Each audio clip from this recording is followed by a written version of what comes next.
अस्सलाम वालेकुम दोस्तों। जीएस सिंध जी लतीफ़ जी सिंधी बोली दोस्तों। शाब्द लतीफ़ रहमतुल्लाह अलैह फरमाइनि था त हलो हलो काक तणे जिते घड़िजे नींहुं, न का राति न को ॾींहुं, सभु को पसे पीरीअ खे। दोस्तों पाण ॻाल्हि ॿोल करियूं था पिया। असांजी हर वीडियो में जेका कोई न कोई पैगाम हूंदो आहे। हिन धरती, हिन क़ौम, वतन ऐं जेका सो पंहिंजे माण्हुनि जी समाज जी ॻाल्हि थियल हूंदी आहे। सो गुज़िरियल बोर्ड में जेका सो सिंध समूरी में तबाही थी वई, कंबर ज़िलो तमामु घणो मुतासिर थियो।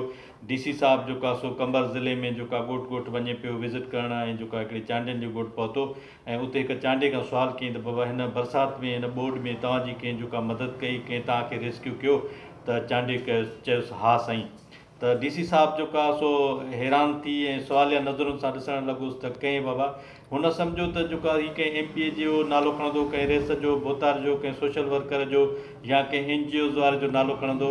त चांडे जेका सो गॾ ॾांहुं इशारो करे चयो साईं इन असांजी मदद कई आहे, छो त मुंहिंजे घर जा जेके बि टपड़ सामान हो इन ई जेका पुठनि ते ढोए किनारे ते जेका सो पहुचायो आहे। सो असां सिंधी माण्हू आहियूं, ॾुखे वक़्त में कमु आयल उन जेका गॾ जो बि अहसासु हूंदो आहे। जेकॾहिं उन जी गॾ जेतिरी बि कंहिं सिंध जे MPA MNA जेका सो सिंधी माण्हुनि जी मदद कई हूंदी त ईंदड़ इलेक्शन में उहे उनखे जेका सो ज़रूरु ओतिरी मोट ज़रूरु ॾींदा।